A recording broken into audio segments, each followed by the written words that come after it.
reported tonight, then polls will be taken down, and then obviously whether it says that action taken by the flood group, whether it's completion, or follow-up needed and stuff like that. I've done this so everyone, has got, whoever's going to be doing it is in charge of it and that lot. It's got all the documents in there if you need to speak to anyone. Also a home emergency plan as well. So that's on the folder. So that'll be ready. I'm still waiting for the maps and stuff like that.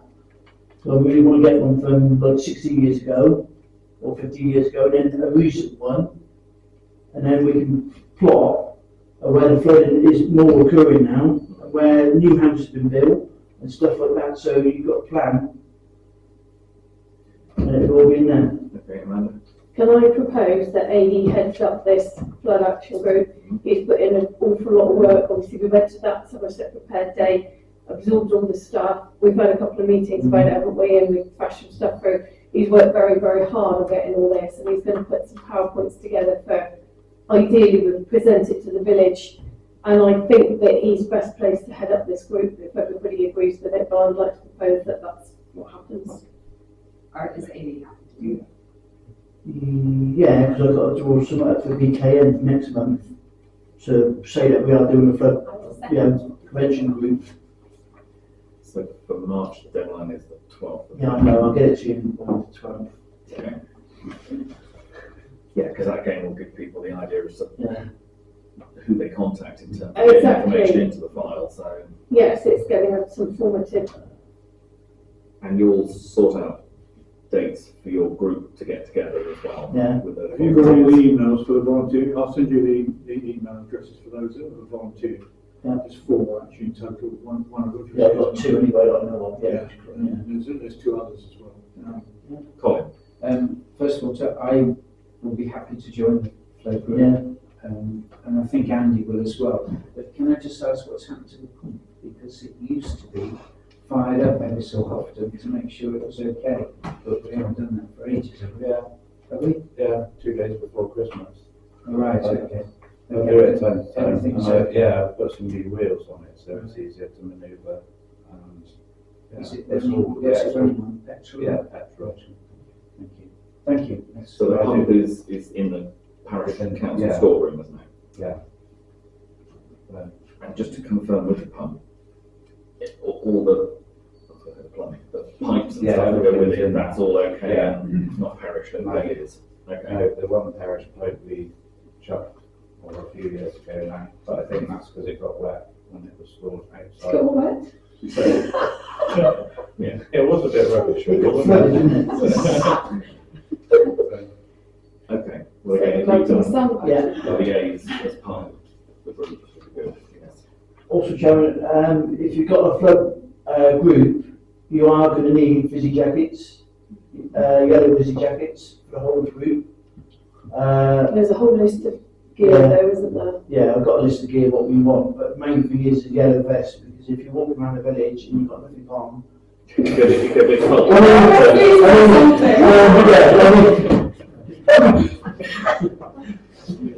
There should be some.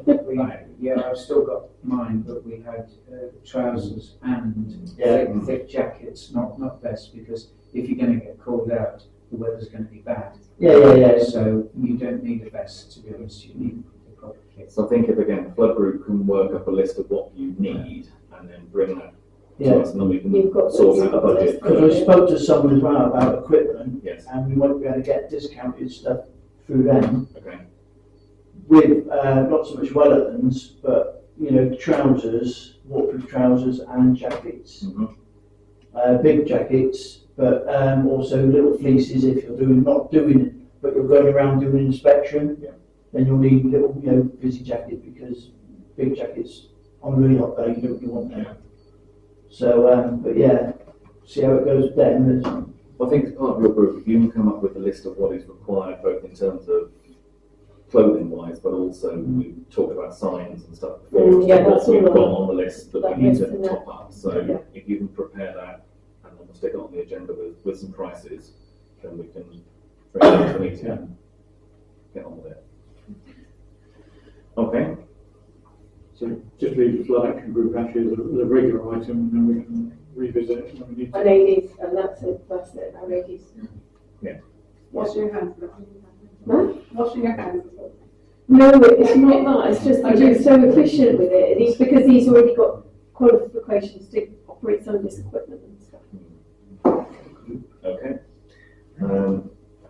Website meetings. Well, we've got something on the agenda for a website, Okay. and on the domain, .gov.uk, we now have that, it's just a question of setting it up. It's actually Brent Knoll Parish Council, .gov.uk, and I'm setting up with the Clark one, so Clark at Brent Knoll Parish Council, .gov.uk. The only thing I've got at the moment is I haven't got a clue how to integrate it into the Outlook system. So my computer man is going to help me with that and get that set up on here. And once that's happened, it might enable others to copy what we've done. That's the plan. So do you have an email address and password? I've got an email address and password, but at the moment I can't access it because I've only got Outlook. So I don't quite know how it manifests itself as an email. So Pete's going to, what he's going to do is going to After change the my meeting, Outlook. I'll have a quick look. Oh, right, lovely. Super. So then we can obviously, everybody else can then get their own email address. So it'll be, for example, it'll be Amanda, Brent Knoll Parish Council.gov.uk. It'll be added in and so on. That's how, and so the Gmail thing will disappear eventually. So that's what we're going to, and that will make us assertion 10 requirement for the audit. The most important thing is to get the main council one correct, because that's the one that we're going to have to tick the box on assertion 10, come to the audit, not necessarily all of the others at this stage. So I'll come on to the website later. Okay. On the agenda. And policy updates. I think you sent through something like Just on the reserve policy, it's apparently now quite an important thing to have a reserve policy for the council, because we have a kind of our own policy, don't we? We just say, well, so much of the reserve each year. But the policy just puts it down in writing, really, and it's only a template at this stage. It may well be you want to make some alterations to it, changes to it, or whatever. So what I would suggest is, because only send it out today, have a look at it and see what you think about it. See whether you think there's anything on there that doesn't seem to ring true. Perhaps before the next meeting, rather than adopt it hurriedly this time around. It's always go by the end of the financial year, which is fine. Excellent. Okay. Right, Somerset report. So a couple of things to update you on. In terms of highways, we've just been assessed by the government each year. They go through and look at the maintenance of highways across various authorities, and Somerset has come out in the top. Not at all. It does make me wonder what the others are like. You obviously haven't driven out You must the be schools, actually. I know. Well, they must have So, the tracks according to built. the Department of Transport assessment, under their grading system, Somerset scores a green light as opposed to an amber or a red for the condition of its A, B, and C roads. And Is its that because they're underwater and nobody it also has a green light for its approach to doing maintenance, which again is an interesting result. The only thing they've queried and given a red light for was the capital spend on more major replacement of projects. So the capital aspect of bridges and things like that, maintenance. So that's something that's been highlighted. Question. When you say it's a red light, does that mean they're spending too much or not enough? So they're not happy that it's being done as well as it should be. Right, okay. So that's the one they're saying is poor. In the last year, Somerset repaired 28,000 potholes, which is broadly similar to the year before. So it's that sort of number being done all the time. But whether they're the same potholes, because some of them don't seem to be repaired always that well. But that's where we are according to the government. In terms of budget, our budget setting meeting has been put back because at the moment they're still trying to work out the finances. Government was late in giving the settlement to Somerset as it was to all the local authorities. It normally comes in fairly early in December, but they got it 2 days before Christmas. The settlement was not as good as it had been expected in the sense that the government had carried out what they call a fair funding review. Previous government started it, and this government carried on with it on the basis that they were looking to try and make sure that funding was fair across the various types of local authorities. When the first draft came out in October, it looked fairly good for the areas like Somerset, the unitary counties. By the time the Christmas figures came out, we are in a position where they are saying that over the next 3 years we'll have increased spending power of about 15%. That's on the basis that they are assuming that we will put up our council tax by 4.99% for each of the next 3 years. In actual fact, in terms of government funding, we will get 1% more over the next 3 years, which in real terms is actually a cut over what we're getting at the moment. A couple of things that hit Somerset quite badly is the government have done away with what used to be called the rurality measure. So those councils like Somerset, Devon, and our big rural councils got a bit of a bonus in terms of their grant, because if you're providing educational facilities, you've got to get the kids to the school. Your buses cost more because you're covering more area. We've got more areas of road to maintain than the urban district areas would have. So that was compensated for within the grants. The government have done away with that completely and now are taking no account of rurality. The other thing that's hit us to the tune of about £10 million was that the previous government had given the ability to keep an extra proportion of business rates if you grew businesses in your area by more than a set amount. That has also been done away with, so everything is now being taken in by government and then redistributed. So that's made a hole of about £10 million in our budget, which has resulted in us coming out, as I say, in this sort of fairly nil increase in terms of government grant. What has happened, though, is the outer London boroughs have done particularly well. The northern metropolitan councils have also done very well. The ones who have been absolutely crunched are both the rural districts, and the worst ones have been hit are inner London. So you may remember years ago there used to be Wandsworth and Westminster used to be these councils that were wonderful because they had such low council tax. They have been told they're not going to be capped this year, as there are 6 other authorities across inner London. They can put it up as much as they like because they have got a massive hole in the budget because of the grant being cut. So they have to go up above the level, otherwise they wouldn't be able to provide the services. So inner London boroughs, as I say, have been particularly badly hit this year. So we're waiting to hear what will happen with Somerset. Somerset have requested the government that we are allowed to put our council tax by 11% without having a referendum. We're waiting to hear whether the government has given us the permission to do that or not. But we'll have to wait and see how that moves forward. One other thing I was going to mention, which was the national planning policy framework is being reviewed by the government. We've just had a briefing at Somerset as to the impact it's going to have on us. It is going to reduce the impact that local communities in terms of planning committees can have. More decisions are being pushed to be decided by officers rather than by members. And there is talk at the moment about potentially, if you've got applications of more than 150 houses, that if the developers don't get the decision they want, that can go straight to the Secretary of State for them to intervene and decide whether they think it should go ahead or not. So the previous couple of governments, both Labour and Tory, had moved down this sort of localism route of trying to say we want to encourage local areas to have development, but we'll let you ultimately make a decision. That is being reversed at the moment, and decision making is likely to be more central because local people keep on making the wrong decisions, apparently. The final thing, I don't know whether Owen's had it come through, but we've also had noticed that they're re-looking at the dog control areas, they call them SPOs. Okay, so basically Somerset has rules about areas where no dogs are allowed, so often areas that are, for example, children's play equipment that is fenced. They can put on a bylaw in effect that says you can't have dogs on there. They also have ones where there are rules about keeping dogs on leads. They're reviewing it across, but there used to be a whole series of different rules across the whole of the county in different districts.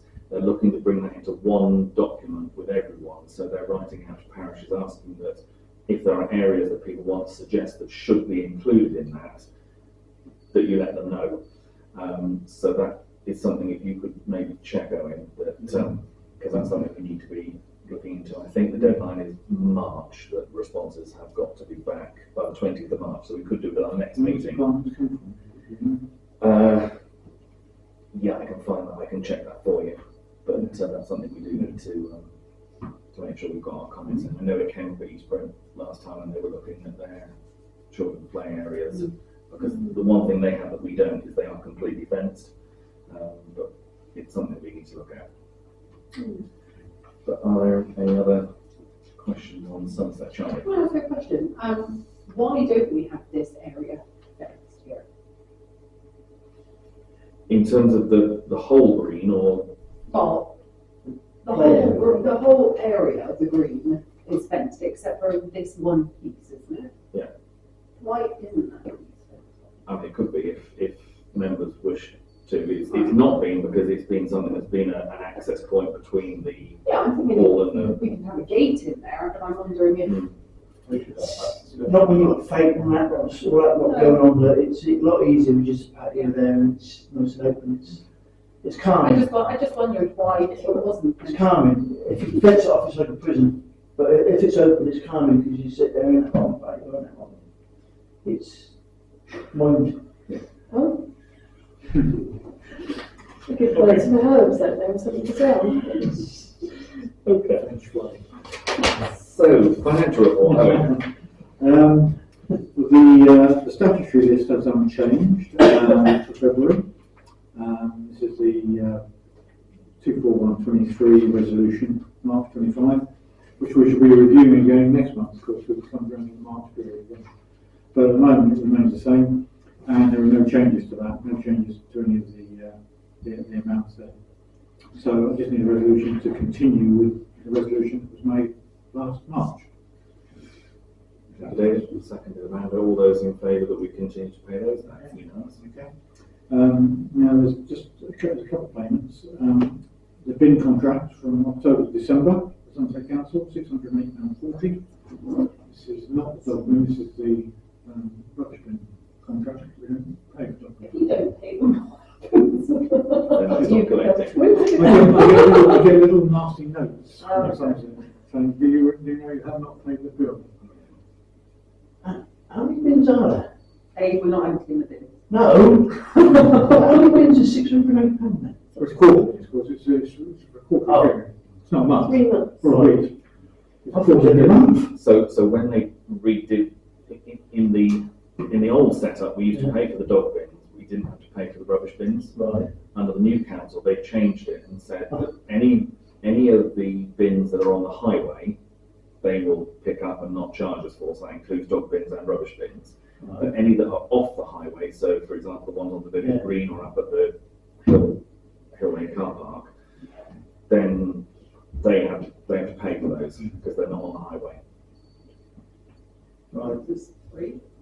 Free, isn't it? Or there's one in corner of Hill Lane, isn't there? That's on the highway. Yeah. Yes, oh yeah, I see what you mean, yeah, just the ones we have to pay for. So we've got 2 on the village green.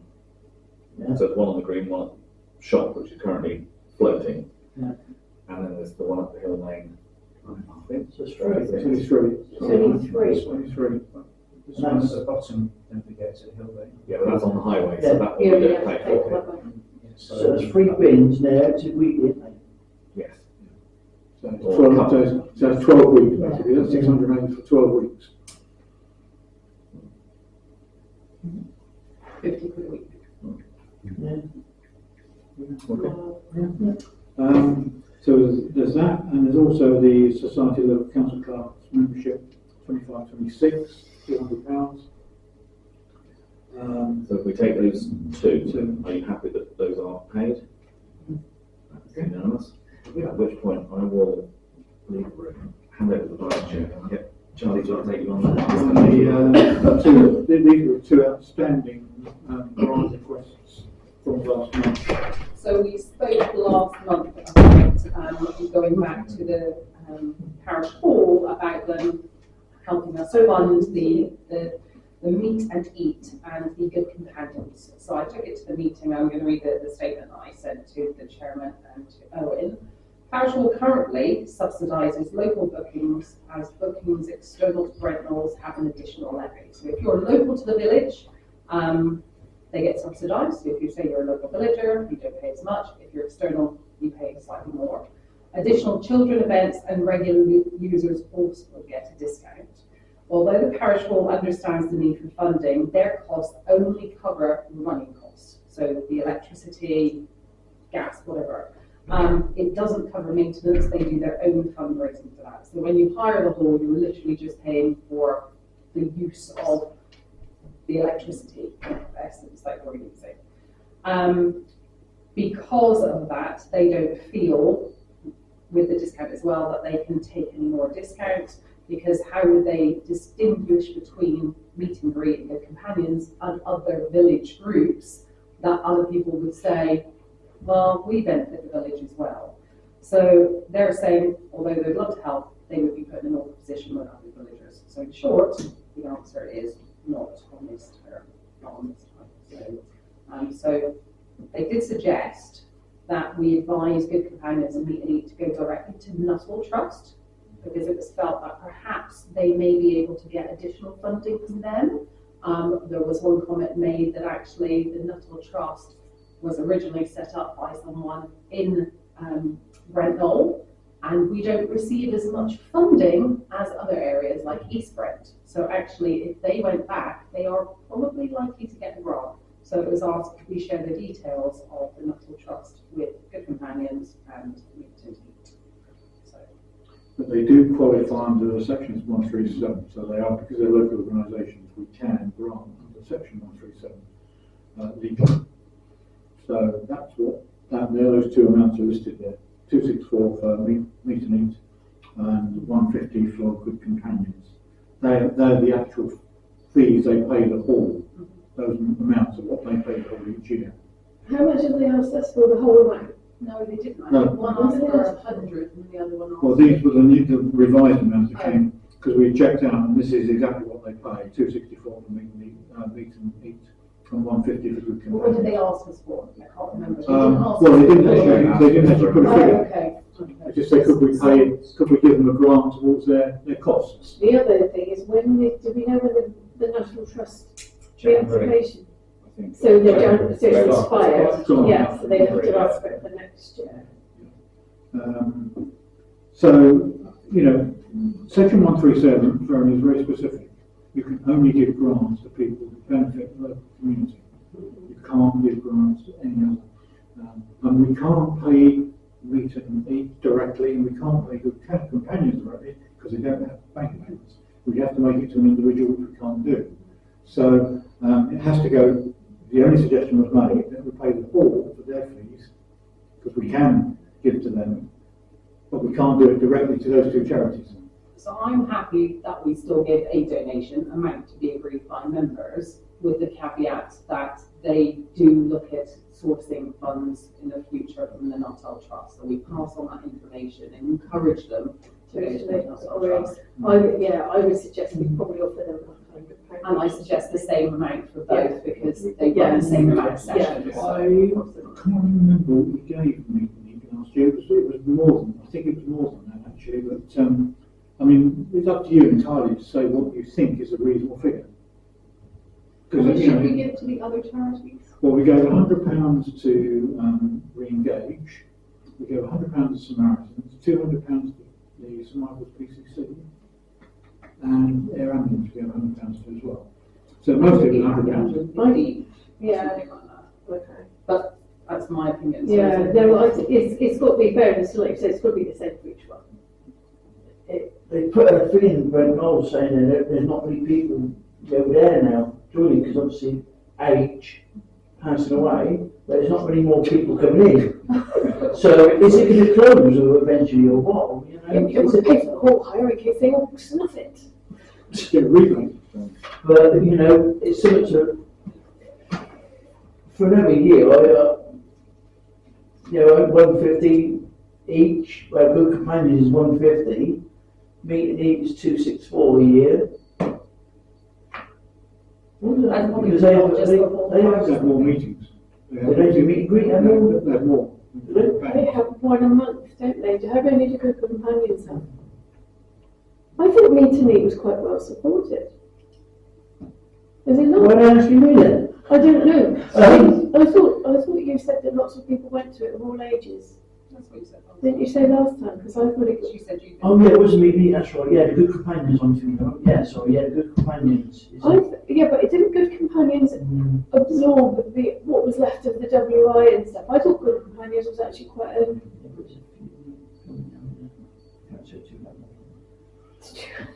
150 each, yeah. Because the big difference between these two and the ones we did in January is that Yeah. the other charities are all not local charities, these are national but ones, serve yeah. local people. I mean, Citizens Advice, Air Ambulance and Samaritans all serve local people, so they qualify. Yeah. Whereas these are actually two Yeah. local I charities. propose we give that. It's a two-step up, it's for local people, then I just put, this year we do it all, and then the caveat in the next year, that's right. Mm. It's resistance. So what's your recommendation I then? was going to think, yeah, 150 each. What did Jonathan say, the whole lot? Sorry. If that's what they need to get it up and running this year. So it's Yeah, If we've done it, 300 I think so- we paid me to meet the whole lot. I think we did Yeah, last all year. their costs. Yeah, we didn't have the. What, 264? Well, whatever the It was, cost was. it was certainly of that order. It was, Yeah. it might be 414 quid for the whole lot. I would second Jonathan's proposal. I'm happy with that. With that caveat. Yeah. Yeah, Yeah, and I'll write a letter to them. yeah.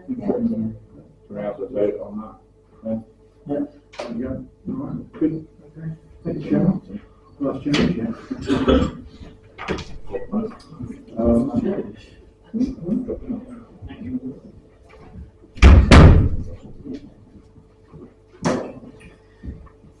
Right, just a couple of other financial matters.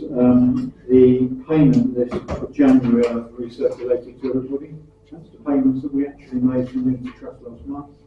That's a new report that's in there each month. And then that's it. And then it's just a scribe report, comes off the scribe system. And then obviously the budget update, which I've just updated so far for the period up to the end of January. So just 2 months to go on that actually. And I've also now put in the income figures as well. So since I've done this, actually, I've put in the income figures, so we know what the precinct's going to be. We know roughly what VAT we're claiming, because that depends what we purchase. And grants and donations is a bit of an unknown quantity, but the one thing that will come down a bit is interest rates come down with the Unity Trust a little bit, I think. Yeah, that's it. I think it's finance.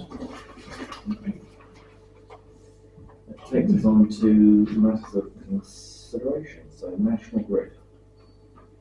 Waiting for National Grid to come back to us really, on what their timetable is and their proposals. Just had one thought with regards to National Grid and the talk about the electric car charging points. Do we think that there may be an issue of people parking where the car charging points are when they don't have an electric car? Because that makes the car charging points worthless. But if we then restrict it to only electric cars, we're reducing our car parking. So it only occurred to me today when I was reviewing the National Grid. I think we just need to be aware of it, especially if we have 2 charging points versus 1. You don't want someone just sat there, especially if they don't have car charging in their own house, taking up that space. I'm saying at the moment, we're not asking them to put actual charging points in, we're asking them to make sure the capacity is there so it can be connected to it. So they built that in, so that's an option in the future. Cool. Kate? Yeah, because it was brought up at the last meeting, when it was suggested we don't do it because people will park in it and they will get their cars towed away. They can do by law. So I think that was Why would they get the cars to because it's a government parking for car charging, right? If you park your car at a charging point, or a charging point for any vehicle, if you park your vehicle in it, that vehicle can be towed away. How is it a government car well, it's still not government, but government owned. The electric's government owned or Tesla owned or whatever, right? The electric is, because they charge them the car people. The electric firms charge the car people then, for the electric that's being used. Is it because they're subsidised? Yeah. Is that the reason? Yeah. Okay. So that's why you'll be able to tow away. I don't know that. So I've done a few of them. So yeah, that's how we know. Total away. Yeah. Oh, we'll be all right. Just go straight up, tow it on, that's it, gone. So Excellent. it's 400 quid till we get it back. So if we need to raise funds. So we can pay all of meeting eating good companions coming from there. Okay. So nothing we can do on that, we're just waiting for them to come back to us with the various bits, legal process, what they want from us, We don't want to tell you. so on and so forth. We will have to decide at some stage who we're going to use for our legal, even though they're going to pay for it. We should have to make a decision on the solicitor. I don't think it'd be the same one that we use for the shop. Okay, website. Website. Now, I have spoken to Dan Sabatier today. He's got the site, it's now almost complete. They're working hard on it. I did say to him, look, it's important to get this done before the end of the financial year. Our own website provider is at the moment going to retire. He hopes to be up and running by sort of early March. What he did say was that we've got all the structural stuff that we've recorded on the previous emails that we had. There's a couple of areas where what I call nice to have things. And he said, do you want me to, because there's an extra charge for those. And I said, well, how much? He said, about 150 quid. And I said, well, I'm pretty sure the council want everything transferred. I'm pretty sure that's what they would say. Because otherwise, we're not getting all the same information on there. To save 150 quid. And obviously, there'll need to be some training at some stage as well, because of course, 2 or 3 of us will perhaps go on to a webinar training thing so we can see how the actual thing works. I mean, I should update it as and when. I haven't got a clue at the moment, I don't know where to start. So I need training on that. But it's on its way. I think it's the right way to describe it. Have you seen it? No, I keep looking at the Curry Rival one because it's based on the Curry Rival one. And I think it does seem to work quite well. I've spoken to Elaine at Curry Rival, who's a clerk there, and she said they've had no problems at all with it. It's really been very smoothly transferred on to the new site. So we shouldn't have a problem. We just need to keep, they can be always, a little bit on the slow side. You've got to keep pushing them. Because, they seem to be slow coming back to us, with things. So I'm very conscious of the fact that if we didn't go to them, it would take longer to get things sorted out. We just need a bit of pushing. So, anyway, where we are. There's nothing else on that one. I think, didn't we agree on the last one that the community shop drop box was coming on? Yeah, it's supposed to be off, yeah. Not on the future ones. Hills to levels. So the situation there is we have been notified that we're through to the last stage of the grant process. We should be getting that okay, but we need to get some further paperwork from the landowners before they will finally make a decision. So we're currently in pursuit, maybe the right way of saying, of getting documentation from the landowner. Once that's done, we should hear within 2 weeks of getting that. But we hope we got the money and we can get on with it. The landowner is aware of it, presumably. Yeah. And again, just coming back to what was said earlier, the whole point of the project we're doing at the moment is to slow the flow of water that's coming down off the Knoll, not to speed it away. It's a series of works both on the private landowner's land, just to hold water up and let it come more slowly, and then to do further drainage, holding water up through the ditches that are currently in place, with a series of mini weirs that are being put in. So the whole basis of the project is not to increase the amount of water coming out of the bottom, it's simply to slow the amount of water coming down, so it's coming out at a steadier rate rather than gushing. And it should take it away from the property that was being discussed earlier at the beginning of the meeting, not put it through the dam. Anything else on that one?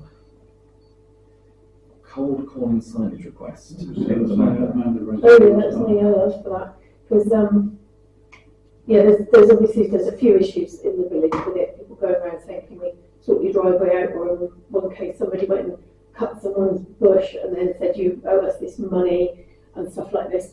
So I'm coordinating this neighbourhood watch thing in the village now with some other people, and the policeman who I've been in contact with said that that's something that the police don't supply, but that we could do it for ourselves. So I just thought it might be a good idea to remind people, it might be a bit of a deterrent if we've got some signs up saying that Brent Knoll is a no cold calling zone, and it might be. May suggest something, you know, like they sold in the shop for 20 mile an hour, 30 mile an hour signs. Maybe the shop consider selling no cold calling signs for individual people's windows as well. So Hey. There's one at Bridge Street now, isn't there? There's one now on the post that's fading that lot. Yeah, it's just, it's not very. So I'm wondering, is it that the police will supply them, but we will have to pay for they them? won't. Or they The police won't, just, no, they won't supply them. They don't do them anymore, because they said that their new policy is that it makes it look like they're a vulnerable residents, so it's not a good idea. So, but I've spoken to quite a lot of people who were like, if there were signs up saying, do not come here, it might just be a bit of a deterrent. They will supply neighbourhood watch signs, but they won't supply signs saying no cold calling. so in terms of the cold calling ones, are we happy that we do look to get some? Could we get a quote? Because I think you've done some signage before. Because these are going to be generic ones, aren't they? It doesn't have to say our village name on it. It just says cold calling. So just we no can cold get standard. calling, or we are a no cold calling, you're in a no cold calling zone, or something like that. What, A4? Normal A4 like that. The standard one. Yes, yeah. We want a big what's one. the size of the one at the bottom? Same that, A4. Standard. Yeah? I guess. Area yeah. signs might be worth getting a quote on. You can get them online. Yeah. Oh, really? Yeah. How much are they? They're much cheaper. isn't it? £8 or something. Amazon, yeah. Area signs might be good. Safety signs. That area would be good if you're doing a specific one, but I think for a Yeah. general, you're Yeah. cheaper. What does that one say, David? Police and trading standards notice, no cold calling area, residents in this area do not welcome doorstep traders and That's one that says salespeople. police. Failure to comply with this request may constitute as an offence under the Unfair Trading Regulations 2008. Can we check what's on the one that we've currently got, Yeah. and then just look up? Are we sure it's not?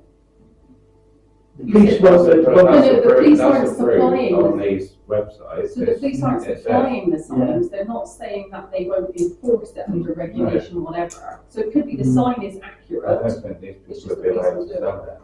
Yeah, I Could you know what ask you your mean, yeah. policeman friend? I'll email him. Sometimes it takes me a little while to get back, but I will email him. He's the coordinator for neighbourhood watch in the county. So if we were looking to have these around the village, we're looking at what, getting about 10? Yeah, I think we need quite a few just dotted about. So would council be happy that we look at spending up to say £100 on these signs, and we get Aid and David to sort out between them on internet wise as to getting them so we can actually get on with it? Yeah, yeah. Okay. I think we just zip tie them onto the relevant posts. Yeah, blue taps. And obviously of a strength that's going to stand the test of time. So okay, so if I propose then that we go up to £100 worth of signs, all those in favour please show. That's clearly carried. Good. Aid. Right, Paul. Yeah. I couldn't see where it hurt to go. Right. Say you're looking at the shop. Yeah. There's a little security post, concrete one, in the little green where the bench is. Yeah, if you're looking at the shop, on the right hand side, there's a little post there. There's no electric cables, no ducting, nothing underneath There's that. drains under that. Hmm? There's drains under that. Not in that first 2 The foot, manager touch. I because love it, when we Yeah. dug up by Yeah. accident. There is. When we tried to put the Christmas tree there and we went Yeah, straight it's through like- it. no, I'm This is far a from few the years post. ago. Because I spoke to Ashley, and they renewed that, didn't they? No, And because he said- it's a culvert to do with the pitch. Yeah. Well, he told me where the post is, a foot away from that post, there's nothing there. So you could put it there. That's one place to put it there. It's away from the cables and everything. Or you've got to get someone to properly cat. Yeah, cat. If you get someone to have a look, yeah, and scan it to see if there Right, is. well, post the meeting, if you can just show members where we're talking about. Yeah. And see whether that's. Otherwise we'll have the and how much Brent Knoll further depression on- back again, don't we? Yes. We spent years trying to fill up. Because it's the only place to have it, really. And how that keeps it, and that keeps it far enough away from the Yeah, keep wires. it away from the lines, yeah. Because it's back 4 foot away from the edge of the road. The one that's there now is only like 1.5 foot away from the road. And So you it's in the can still cables. see it from the road. Oh, yes, you'll see it, yeah. Okay, well, the members happy that we have a quick look with after the meeting to see where this exactly is, and we'll mark it up and work out what's under there. Okay? Treasure. Who else would like to go? I think you mentioned defibrillated last month, didn't you? Yeah, what was it we said about Putting one in the village. Another one, I think you were thinking about. Yeah, with a red cow, yeah. I was going to ask the red cow if I have it, but with, it was brought up before the meeting, wasn't it? Before we joined, apparently. Oh, it's been on the agenda Yeah. for many years. Yeah, whether the council actually put one in, if the red cow agreed to have it, and we buy it and then install it, if the red cow are willing to have it up on the wall. I mean, certainly something we could, if the red cow are up for it, something we could look at. And again, what the guides actually did was because the one they did at the school, they didn't buy, they rent, because it means then they do all the maintenance and servicing of it rather than Yeah. having to. I've spoken to Sads in Burnham, because obviously one of the members, her daughter died of it 3 years ago today. They are willing to put one in as well, because they raise money every day of the week sort of thing for it. Yeah. But they're willing to put one in if the council won't put it in. But I think I would rather go to them because it's nice for them when we put it because they're raising the money for it. Yeah. So if I speak to them, if Red Cow say yes, I speak to them. It is just making sure who's then responsible for the ongoing maintenance as well. Sads do, their person who installs them that lot. When it tells them on the phone when it's been used, and then they come back where they replace the pads, Yeah. the electrics, or whatever, they do that. But we got to get the one that's not with electric, it's just a battery and solar panel. Because some of them, people don't realise that some of them are actually powered by the shop or whatever. Yeah, true. You know, Just keep it warm. Yeah, because obviously, but yeah, I'll approach Red Cow then and Sads and go from there. Right. That's the report. John. Jenny. Tracy. Owen sent a note out. I just remind myself, so forgive me bringing this up, from some solicitors about access to land. You were going to phone them. Well, I spoke to them, and in fact, I put it back in their court and said it's basically to do with local authority. It's nothing has to do with parish council. It's private land ownership, and he thought that was the case anyway. He said I was asked to contact the parish council, but I said I think you've probably got the wrong authority. Then I have nothing. Nothing for me. Okay. In which case, thank you very much for closing the meeting.